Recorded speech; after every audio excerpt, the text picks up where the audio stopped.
Did you work really hard last year but still end up with a really negative review? I can imagine that that must have been so frustrating and maybe even depressing. Here are 5 reasons why that probably happened. The first is that you were unclear on the metrics. So you thought that the company was interested in increasing sales, but really they were focusing on reducing inventory. So being aligned in terms of the metrics is really important. And these tend to change from year to year. A company might start off doing one thing, but then change their focus in subsequent years. So stay abreast of the metrics that you are being measured against.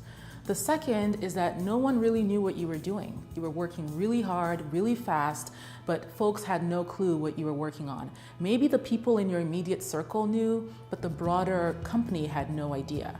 And oftentimes, if you work in a large global environment, you might have coworkers or peers who are sitting in Thailand, in Germany, in China, and those folks might actually be part of the evaluation process. So get into the habit of communicating more broadly the things that you're working on. The third is that you never really had the alignment with your management in terms of what it would take to get you promoted. So perhaps you thought that by maintaining the metrics and achieving all the metrics, you would get the promotion. But your management might have thought that that was the bare minimum. So to get promoted, you actually needed to exceed or excel beyond those metrics. So again, having the clear alignment on what it will take to move you up the ladder is also really important.